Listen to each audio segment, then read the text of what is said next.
On va prendre des nouvelles de Bruno Retailleau. Qu'est-ce qui devient? Là, sachez qu'il vient de bénéficier du vote des militants Les Républicains qui garantissent que ce soit bien lui le candidat pour le parti Les Républicains en 2027. C'est dans ce cadre qu'il a donné une interview à Darius Rochebin sur LCI. Une interview dans laquelle il y a une énorme dinguerie sur l'Espagne. C'est évidemment vers cela que nous sommes tendus, dans tous les sens du terme d'ailleurs. On s'est dit, et pourquoi pas, regardez toute l'interview. C'est les épreuves auxquelles on a décidé de se confronter. Bon ben, let's go, j'imagine. Bruno Retailleau, au moment où on l'écoute là, est un homme qui n'est pas dans la meilleure des positions. Bruno Retailleau, il a quitté le gouvernement sur un désaccord tout à fait superficiel, et tout le monde l'a vu. Ce que tout le monde a vu, c'est un gamin qui boude, qui part en boudant et en faisant la tête. Bruno Retailleau continuait de nous dire « Moi, je serai président, moi d'abord. Moi, je serai président. Moi, je suis candidat d'abord. » Et puis, on a vu quand même que cette déclaration de candidature n'avait pas eu l'impact qu'il espérait, que dans les sondages, il est encore aujourd'hui, au moment où on parle, largement devancé par Édouard Philippe. Bref, ça va pas fort quand même pour Bruno Retailleau. Et c'est donc la raison pour laquelle il prend prétexte de cette victoire. En réalité, victoire tout à fait fantoche et écrite d'avance au sein de son propre parti, puisque dans le vote qui était proposé aux électeurs, enfin aux militants et militantes LR, il y a une option qui n'était pas inscrite, qui était l'option de participer à une grande primaire de la droite. C'est une option qui est défendue par toute une partie des généraux les Républicains et qui, opportunément, ne faisait pas partie des options. Donc on voit bien qu'une victoire, certes, mais une victoire dans un scrutin tout à fait manipulé. Bruno Retailleau, il va venir essayer de nous expliquer que tout va bien et que c'est encore le mieux placé pour porter les couleurs de la droite. Au moment où on parle, rien n'est moins sûr et il le sait. Est-ce que vous avez la certitude d'aller jusqu'au bout ? Eh ben, bien sûr. Vous vous souvenez, j'avais déclaré ma candidature, c'était lors d'une de vos émissions, c'était au mois de février. Et à l'époque, beaucoup doutaient. On doutait même du fait que je présente ma candidature juste avant les municipales, comme si finalement ce serait de mauvais augure pour les municipales. Écoutez, on a gagné les municipales très largement, pas Paris, Lyon, Marseille. Voilà. Donc c'est quelque chose d'important. Souvenez-vous, quand Bruno Retailleau dit « Voilà », c'est une manière d'interrompre une phrase ou une pensée dans laquelle il se sent quand même un tout petit peu déséquilibré, où il sait qu'il est en train de dire quelque chose de contestable. Donc c'est une forme de réassurance, et pour se convaincre lui-même qu'il est bien en train de faire le bon choix en disant cela. Bon là, évidemment, pour les Républicains, affirmer qu'ils ont gagné les élections municipales, alors que l'essentiel des villes qu'ils espéraient prendre ou reprendre, ils s'y sont pris des branlées manifestes, c'est évidemment une affirmation tout à fait contestable. Mais bon. Quels que soient les sondages, par exemple, vous irez jusqu'au bout. Mais les sondages n'ont rien à voir. Est-ce que vous vous souvenez, il y a quelques années, c'est l'opposition à votre place, c'est Arlette Chabot, et c'est Édouard Balladur et Jacques Chirac. Et elle pose la question à Jacques Chirac, mais Monsieur Chirac, vous allez vous retirer, vous allez laisser Monsieur Balladur seul. Eh bien, écoutez, non, j'irai jusqu'au bout. Ah, ça nous rajeunit pas quand même, Bruno. Si pour donner du crédit à ta candidature, tu es obligé d'aller chercher le précédent Chirac-Balladur en 95, il y a donc 30 ans, dans un contexte politique qui n'avait absolument rien à voir, c'est quand même qu'on n'est pas tout à fait serein, quoi. Si je vais jusqu'au bout, c'est parce que je porte un projet singulier. Et ce soir, je voudrais vraiment appeler tous les Françaises, les Français, qui en ont marre de voir la France décliner, de voir la France s'abaisser, à nous rejoindre parce qu'il y a une très belle aventure qui va commencer. On va relever la France, on va rassembler les Français. Il est en fou le concept mobilisateur, il nous fait du Macron, là. Pour faire en sorte que, enfin, on puisse, par exemple, pour que le pays soit plus prospère. Bon, ça c'est vide, on est dans du concept mobilisateur à n'en plus finir, des mots larges, ronflants, connotés positivement, mais vides de tout sens, ou du moins dans lesquels on peut mettre exactement le sens qu'on veut. On va relever la France, oui, mais comment il ne le dit pas, pourquoi il ne le dit pas, dans quel sens on n'en saura rien. Bref, là pour l'instant ce qu'il fait c'est du Macron. Tout de même, le parcours, il est long et court à la fois. Une année, est-ce qu'à un moment donné, la logique du mieux placé s'imposera quand même ? Moi, je veux porter un projet singulier. Aujourd'hui, Il l'a dit, non, déjà? Pardon, Bruno, mais on est à 2 minutes 08 dans ton entretien. S'il est déjà en train de se répéter, ça va être long quand même. personne ne porte le projet que je vais porter. Bruno, quand même. Jordan Bardella, Marine Le Pen, quand même. Projet qui va permettre de donner un 13e ou un 14e mois par le travail, pas par l'assistanat. Moi, je veux donner plus à ceux qui méritent et donner moins à ceux qui profitent. Une petite antithèse construite sur une assonance assez traditionnelle, mais ça marche bien. C'est le discours de droite traditionnel, on connaît. Hein, mais... Par exemple, puisque je voyais sur votre écran M. Jordan Bardella, eux sont pour l'assistanat. Ils sont socio-étatistes. C'est le mal qui ronge la France et qui appauvrit les Français. Ça n'est pas tout à fait ce qu'il dit à la sortie. Voilà, ça, c'est l'argument sur lequel il va pivoter jusqu'au bout, qui est de dire en fait, le RN, ils sont d'extrême gauche, en fait, ils sont socio-étatistes, en fait, ils veulent faire de l'assistanat, etc. La réalité, c'est que Jordan Bardella, il assume des propositions qui sont pro-business, qu'il y a eu un virage libéral qui a été pris par le RN, notamment au moment de l'alliance avec Éric Ciotti. Le Rassemblement national, aujourd'hui, assume des positions qui sont tout à fait compatibles avec une politique économique libérale, pro-patron, pro-business, c'est-à-dire à peu près celle que lui-même veut mener. Hein. Il demeure des écarts de discours, c'est parfaitement vrai. Personne ne doute de ce que deviendrait la politique économique du RN une fois qu'il parviendrait au pouvoir. Je l'ai accéléré un peu, hein, parce qu'on va pas y passer 3 plombes. Moi, ce que je propose, c'est que le travail paye plus, qu'il y ait moins de différence entre le salaire brut et le salaire net pour pouvoir faire en sorte que les Français puissent s'enrichir, en tout cas ne pas s'appauvrir. Pour un projet singulier, il y a quand même beaucoup de recyclage. Vouloir un monde où les Français peuvent s'enrichir et non pas s'appauvrir, ça rappelle quand même un tout petit peu Nicolas Sarkozy. Question de celui qui peut être votre électeur. Il s'appelle Pierrick de Bordeaux, électeur de droite, jeune électeur de droite. Je crois qu'il est à Sciences Po à Bordeaux et il vous pose une question. Écoutez. Oh là là. Bonjour, je m'appelle Pierrick, j'habite à Bordeaux et depuis plusieurs années j'observe qu'il y a plein de candidats, plein de tendances qui se dégagent à droite, plein d'idées qui sont hyper intéressantes. Mais pour que ces idées elles puissent gagner et demain incarner l'avenir du pays, je pense qu'il faut qu'il y ait un candidat unique pour les incarner en 2027. Est-ce que selon vous il faut un seul candidat pour la droite pour 2027 ? Et si oui, comment est-ce que vous feriez pour incarner ce rassemblement autour de vous ? Est-ce qu'on avait vraiment besoin d'aller chercher Pierrick pour poser cette question ? Mais moi, je veux le rassemblement. Je veux le rassemblement autour des idées qui... Bon, ça, c'est ce que disent tous ceux qui savent qui crée la division. Préparez-vous à l'entendre dans la bouche d'absolument tout le monde. Tous ceux et toutes celles qui savent qui crée la division vont vous dire « Non, mais moi, je veux le rassemblement ». Sous-entendu, derrière moi. C'est le banger de 2027, le banger rhétorique. vont relever la France et rassembler les Français. Mais pourquoi est-ce que le rassemblement, ce serait autour, par exemple, de candidats macronistes ? C'est bien parce que lui, il le dit explicitement.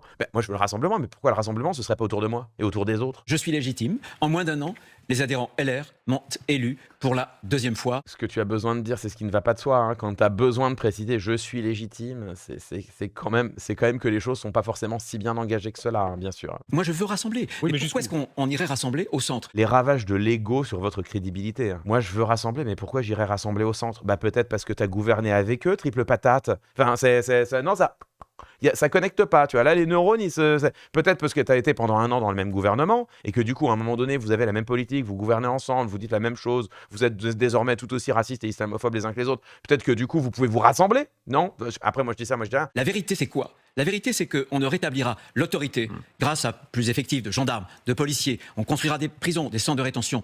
Mais pour ça, il faut la prospérité. Ça, c'est plus des concepts mobilisateurs. Ne soyez pas surpris de votre propre réaction émotionnelle. Hein. Si vous sentez une petite goutte de sueur perler le long de votre colonne vertébrale, c'est tout à fait naturel. Hein. C'est la réaction de votre organisme devant un fasciste, mesdames, messieurs. Hein. Bruno Retailleau, évidemment. Si vous regardez dans les yeux l'électeur RN, que pouvez-vous lui dire pour le convaincre de dire je voterai Retailleau et pas Bardella ou Le Pen ? Je lui dis que la France est en train de s'appauvrir. Un pays qui s'appauvrit est un pays qui se précipite dans le désordre. C'est pas la faute du RN, pardon. Lui n'est pas aux affaires. Vous et les socialistes, vous avez été successivement aux affaires. Et les macronistes pendant... Voilà, Darius Rochemin, pardon, ça fait 15 ans qu'on n'est plus aux affaires. Donc, et je n'ai pas été ministre. Je crois me rappeler que vous avez été ministre il n'y a pas si longtemps, monsieur le ministre. Oui, bien sûr, et je l'assume parce que je... Ah, le changement de pied est fou. Il a littéralement dit une chose et son contraire en deux phrases, quoi. Ah, écoutez, on n'est pas aux affaires depuis 15 ans. Enfin, vous avez été ministre il y a 1 an. Oui, tout à fait, absolument, et je l'assume. Avec un peu plus de travail, vous pourrez avoir un 13e, voire un 14e mois, parce qu'on effacera, à partir d'un seuil, les cotisations sociales. On les effacera pour les salariés, mais aussi pour les entrepreneurs. Un peu plus de travail, ça veut dire quoi ? Ça veut dire que le volume des heures de travail par Français par année augmentera avec vous ? Par exemple, une demi-heure par jour, ça permet d'avoir entre 13 et un 14e mois. Et ça, c'est fondamental. Ce qu'est en train de dire Bruno Retailleau, c'est ni plus ni moins que travailler plus pour gagner plus. Il est en train littéralement de reprendre le programme économique de Nicolas Sarkozy. Le projet singulier et original de Bruno Retailleau en matière économique, reprendre ce qu'a fait Sarkozy et qui n'avait pas marché d'ailleurs à l'époque et qui a été abandonné par la suite. Que la droite reste la droite, j'ai envie de vous dire, on va pas faire mine d'être surpris. Par contre, que la droite prétende être singulière en reprenant littéralement les slogans d'il y a 20 ans, là, on est en droit d'hausser un sourcil, par contre. Quelle est votre différence avec le RN, au fond ? Moi, je constate que ce qui nous a entraînés, au fond, c'est ce que j'appelle le social-étatisme et l'assistanat. Eux sont pour. Il change encore une fois, je recite, Jordan Bardella qui était invité au MEDEF. C'était un moment intéressant avec le MEDEF aujourd'hui. Il dit « Je ne suis pas de gauche, je n'ai pas d'entreprise honteuse, je n'ai pas d'entreprise honteuse et je ne crois pas dans le droit à la paresse. » C'est pas vraiment un discours social-étatiste. Non, mais je l'attends au tournant. Qu'est-ce qu'il fait sur la retraite ? Qu'est-ce qu'il fait sur l'assurance chômage ? Qu'est-ce qu'il fait sur l'assistanat? Il y a quelque chose qui est insupportable chez Bruno Retailleau, mais qui est vrai chez Laurent Wauquiez. Et là, ça me frappe là, ici. Évidemment, il y aurait des précédents dans des interviews, dans des discours, mais si ça me frappe là maintenant, c'est peut-être qu'il y a un approfondissement de cette rhétorique. C'est combien est-ce que le mot assistanat a été naturalisé. Le mot assistanat, Bruno Retailleau l'emploie avec une fréquence un naturel et une absence de définition et de contextualisation qui crée l'idée que ce serait une donnée acquise pour tout le monde. Il y a quelque chose qui est totalement fallacieux en soi, dans cette forme de naturalisation d'un concept qui est en fait une arme politique, qui est une arme de disqualification à l'égard des politiques sociales, qui est une arme politique faite pour démanteler l'État social en faisant passer justement la protection garantie par la Constitution au titre des droits sociaux inscrits dans la Constitution de 1946. Bon, donc la protection constitutionnalisée des citoyens, leurs droits sociaux, est retournée comme un gant en un concept disqualificatoire et accusatoire qui est l'assistanat. Et ce concept qui est un concept polémique, c'est-à-dire que hier ce qu'on qualifiait de nécessaire protection sociale des Français, de conquis sociaux, de conquêtes sociales, de droits sociaux, tout ce qui a fait le consensus du Conseil national de la résistance et le cœur même de la protection sociale et de la sécurité sociale, eh bien Bruno Retailleau le retourne en un mot qui est un mot péjoratif, un mot intrinsèquement disqualifiant, qui est le concept d'assistanat.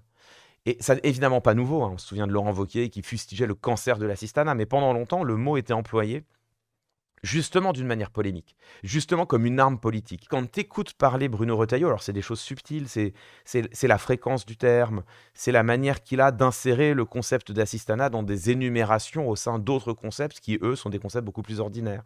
C'est des choses qui sont comme ça ténues, subtiles, mais qui viennent à naturaliser le concept comme si parler d'assistanat était aussi naturel que de parler de croissance, comme si l'assistanat n'était rien d'autre qu'une donnée économique incontestable, au même titre que peut l'être la croissance, au même titre que peut l'être le déficit. Voilà, il y a la croissance, le déficit, l'assistanat, toutes ces questions-là qu'un président de la République a à gérer. Et évidemment, ça crée un effet de naturalisation qui est tout à fait polémique et tout à fait pernicieux, parce qu'à force d'être ainsi martelé, utilisé, asséné, énuméré, on finit par en oublier d'interroger le concept même d'assistanat, alors que l'assistanat, je vous le répète, ça n'est rien d'autre qu'un mot polémique fait pour stigmatiser ce qui hier faisait consensus, c'est-à-dire l'État social, la solidarité. Et si je voulais être un peu provoque, je dirais même la fraternité, ce mot qu'on a gravé sur le fronton de toutes nos mairies. Est-ce que vous pensez que Trump sera un boulet pour le RN ? En tout cas, ça ne sera pas. Ça fait beaucoup quand même. Trump, M. Poutine et M. Trump quand même. C'est quoi ces questions ? C'est quand même... c'est pas passionnant, non ? Moi, je ne cherche pas mes modèles à l'étranger. J'ai trouvé en France la grandeur avec le général de Gaulle, la combativité avec Clémenceau. Le sens de l'effort, du travail avec Pompidou. Clémenceau, Pompidou. Ce qui est bien, c'est qu'on est tourné vers l'avenir. Ce qui est bien, c'est que vraiment, on est sur des références, ça change. C'est modeste aussi, effectivement, c'est vraiment modeste. Écoutez, M. Souillot, le représentant de la fonction publique, un des représentants de la fonction publique qui vous interpelle. Bonjour, Frédéric Souillot, secrétaire général de FO, première organisation syndicale dans la fonction publique d'État. Vous souhaitez, me dit-on, couper, tronçonner dans la fonction publique. Est-ce que vous êtes bien d'accord que la fonction publique contribue à la cohésion sociale de la République ? Il s'est frotté les mains, tellement il était content, quoi. C'est vraiment littéralement Monsieur Burns. C'est dingue. J'apprécie M. Souillot, mais je vais lui dire que le choix qu'on a fait depuis des années et des années, Voilà. c'est une... Quelqu'un qui dit « je t'apprécie, virgule, mais », c'est jamais bon. Comme dans vos commentaires, hein, j'aime beaucoup Clément, virgule, mais, j'arrête de lire, je suis plus là. En 20 ans, c'est un peu plus de 1 million de fonctionnaires en plus. Est-ce que les services publics vont mieux ? Non. Est-ce que les rémunérations des fonctionnaires vont mieux ? Non. Eh bien, là encore, je le dis, il faudra faire en sorte qu'on ait une fonction publique moins nombreuse, ne pas remplacer tous les hommes et les femmes qui partent en retraite. Le non-remplacement d'un fonctionnaire sur 2 partant à la retraite, c'est marrant, ça me... Ne serait-ce pas là encore le programme de Nicolas Sarkozy ? Ah, putain. Ces 2 mesures phares, c'est travailler plus pour gagner plus, et le non-remplacement d'un fonctionnaire sur 2 partant à la retraite, c'est les 2 mesures phares de Sarkozy. Moi, je veux m'attaquer à la bureaucratie française. Serait-ce la débureaucratisation, chère à Gabriel Attal ? Tiens. Mais dites donc, mais c'est fou, c'est l'homme de toutes les originalités. Alors, c'est là que vous voyez qu'il a vraiment un programme singulier. Hein. Là, vraiment, son programme porte bien son nom. Hein. Merci. Je pense qu'il y a un énorme problème aujourd'hui avec les Espagnols. Monsieur Sanchez. C'est maintenant, écoutez bien, si vous n'avez pas entendu ça, la dinguerie, quoi. Il régularise 500 000 irréguliers qui vont pouvoir ensuite franchir les frontières, évidemment. Et là, il faut agir, bien entendu. Vous, au pouvoir, comment est-ce que vous empêcheriez ces régularisés en Espagne de venir en France? Mais je le mettrai au banc des nations européennes, déjà, parce que nous sommes désormais une majorité. Je rétablirai les contrôles aux frontières. Attendez, vous dites que vous mettriez l'Espagne au banc des nations européennes? Bien sûr. Bien De quelle manière? Je mettrai par la négociation. On ne peut pas supporter la régularisation massive telle que M. Sanchez l'a faite. Je veux mettre l'Espagne au banc de l'Europe. Après avoir foutu le bordel dans les relations franco-algériennes, maintenant Retailleau va réussir à mettre le bazar dans les relations franco-espagnoles. C'est d'une agressivité absolument folle et ça repose sur des fake news absolues. Sur le fond de l'affaire, Bruno Retailleau a raison de rappeler que Pedro Sanchez, en effet, a pris la décision de régulariser 500 000 personnes sans papier sur leur territoire. Ça, c'est tout à fait vrai. Tout le reste est faux, ou sinon faux, du moins très largement fallacieux. Cette idée, l'idée selon laquelle les 500 000 personnes régularisées par Pedro Sanchez pourraient du coup se déverser sur toute l'Europe et choisiraient de venir prioritairement en France, parce qu'en France, elles bénéficieraient de notre système social. Bruno Retailleau n'est pas le seul à l'avoir fait circuler, ni même le premier. Jordan Bardella avant a joué avec cet épouvantail, a agité cette peur dans le débat public, une peur très vastement exagérée, voire une peur totalement fantasmatique. Pour quelle raison? D'une part, parce que les 500 000 personnes que s'apprête à régulariser Pedro Sanchez, pour leur immense majorité, sont des personnes qui viennent d'Amérique latine. Elles sont hispanophones. Quand tu es hispanophone, qu'est-ce qui pourrait te pousser à t'installer en France ou en Belgique ou en Allemagne alors qu'on t'accueille en Espagne, le pays où on parle précisément ta langue? Deuxième argument, un argument juridique qui est absolument essentiel et même déterminant, ces personnes n'ont pas le droit de s'installer dans d'autres pays que l'Espagne. Et ça, c'est quelque chose qui a été bien rappelé, c'est-à-dire que, certes, ces personnes vont bénéficier d'un visa, elles seront donc installées régulièrement en Espagne. À ce titre, elles ont le droit de circuler dans l'espace européen, c'est l'espace Schengen, mais le droit de circuler ne veut pas dire le droit de s'installer. Les personnes qui sont régulières dans un pays mais immigrées dans ce pays n'ont pas le droit d'aller s'installer dans tous les autres pays de la zone euro. Elles ont le droit de circuler, de faire éventuellement du tourisme, de rester un laps de temps court. Mais si elles veulent s'installer, il faut demander un visa dans le pays en question. Et on en arrive à la grande interrogation, Monsieur Retailleau, ces personnes qui vont être régularisées en Espagne, qui habiteront dans un pays dont elles parlent la langue, qui y résideront de manière régulière. Pourquoi ces personnes-là iraient-elles s'installer dans d'autres pays, par exemple la France, un pays où ces personnes seraient à nouveau irrégulières et où elles seraient donc à nouveau pourchassées par les autorités administratives? Ça monte, ça commence à phosphorer. Ce que fait Bruno Retailleau ici, c'est jouer avec les peurs des citoyennes et des citoyens sans aucunement se préoccuper du réel. On ajoute par ailleurs que les personnes présentes de manière irrégulière sur le territoire français n'ont droit à rien ou si peu. Deux choses en réalité. La première chose, c'est effectivement l'aide médicale d'État. Pour des raisons de santé publique, on en a beaucoup parlé. Effectivement, quand tu es présent sur le territoire français, que tu es malade, si tu n'as pas tes papiers, la République française va te soigner malgré tout. C'est l'aide médicale d'État. Encore faut-il que les gens la demandent, parce qu'il y a un taux de non-recours dans l'aide médicale d'État qui est immense. L'autre chose à laquelle éventuellement les personnes présentes de manière irrégulière sur le territoire ont droit, c'est l'accueil d'urgence.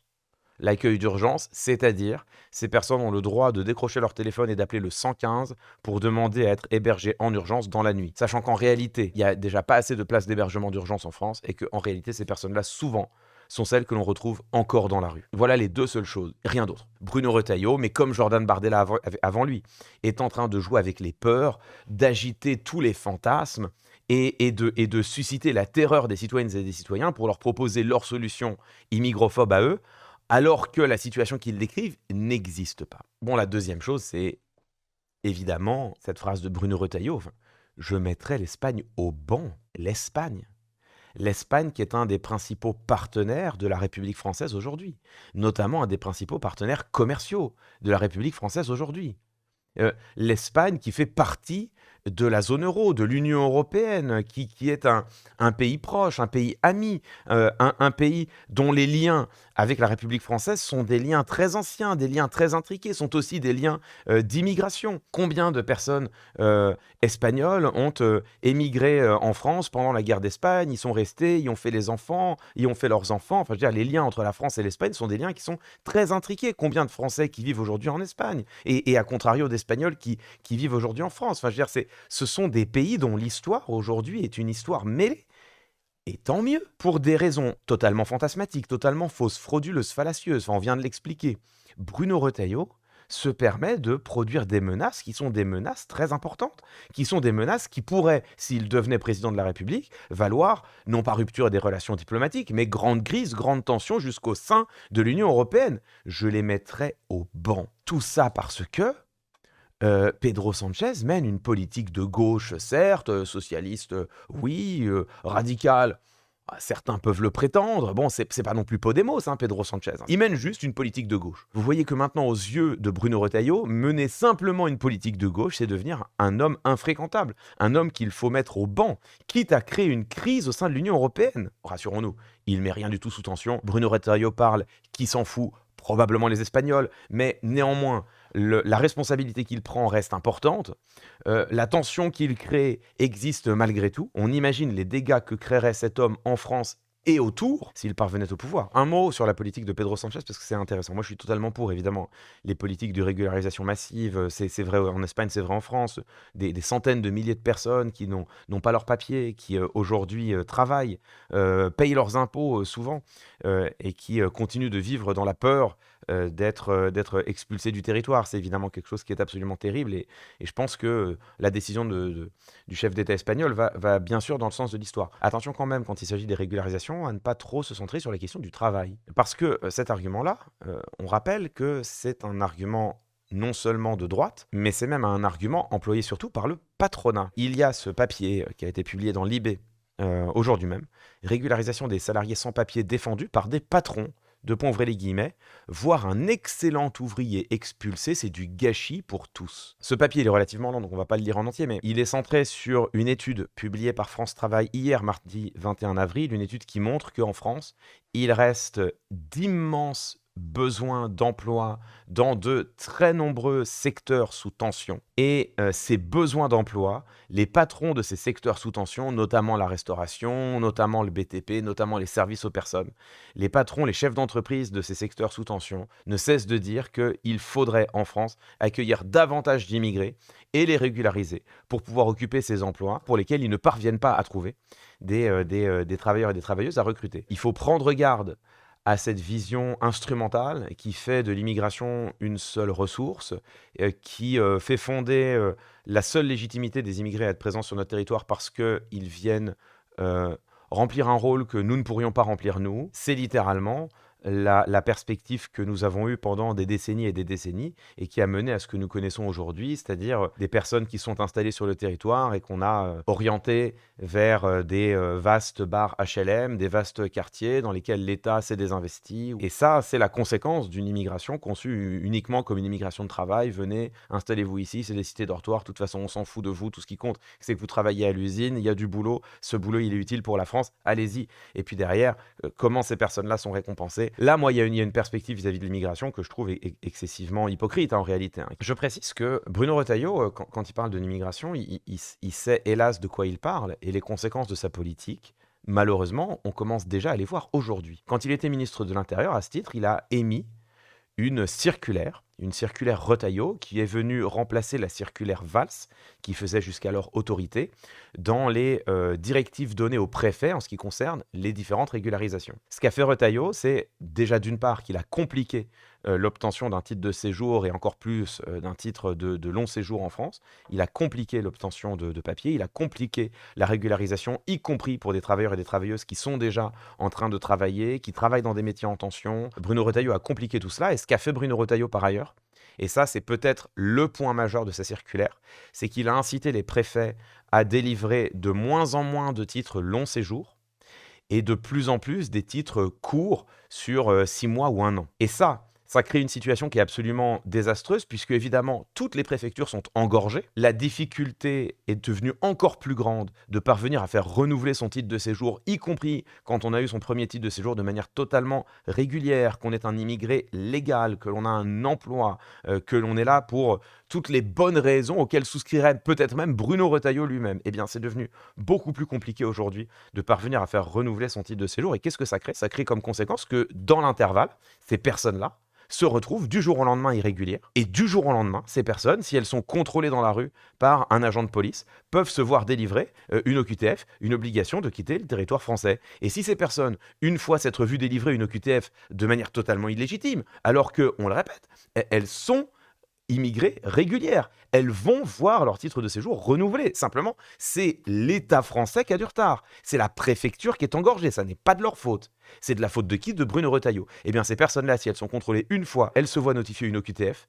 Si elles se voient contrôlées une deuxième fois, elles se voient placées en centre de rétention administrative. Ça, c'est déjà le cas aujourd'hui. Ça permet de voir déjà aujourd'hui quelles sont les conséquences concrètes. Quelles sont les conséquences concrètes de la politique de Retailleau. Bon, si ça vous intéresse, vous avez le youtubeur Masqué qui a fait une vidéo là-dessus où il raconte, c'est exactement ce qui lui est arrivé. C'est exactement ce qui lui est arrivé. Et il raconte la difficulté et le stress que c'est d'être sans papier sur le territoire français, exactement pour les raisons que j'ai dites. D'une part, ce que fait Bruno Retailleau, c'est jouer sur les peurs des Françaises et des Français, en agitant une situation fantasmatique qui n'a aucune chance de se produire. Et ce qu'il fait d'autre part, pour les personnes qui sont déjà là aujourd'hui sur le territoire et qui sont là légalement, ce qu'il crée, c'est du malheur, de la misère, de la peur, de l'angoisse, et parfois des situations absolument dramatiques, injustes, parfois même des situations définitives, avec des personnes qui se retrouvent expulsées d'un pays où elles ont fait toute une partie de leur vie, où elles ont parfois leur conjointe, leur conjoint, ou pire, ces personnes ont parfois leurs enfants, et qui, parce que l'État est en faute, se retrouvent expulsés du territoire. Ça, c'est les conséquences concrètes de la politique de Bruno Retailleau. Et c'est sur les cendres de cette politique qu'il se permet de surcroît de créer de la tension entre la France et l'Espagne, avec cette phrase totalement délétère, cavalière et absurde au point qu'elle pourrait avoir été prononcée par Donald Trump. Je vais mettre l'Espagne au banc de l'Europe. Enfin, si ça, c'est pas du Trump dans le texte, si ça, c'est pas les délires tout-puissant et fiévreux de Donald Trump dans le texte, je ne sais pas ce que c'est. Voilà ce qu'est Bruno Retailleau aujourd'hui. Il est candidat à la présidentielle. Écoutez, un fasciste de plus sur la ligne de départ, un en moins, espérons-le, sur la ligne d'arrivée.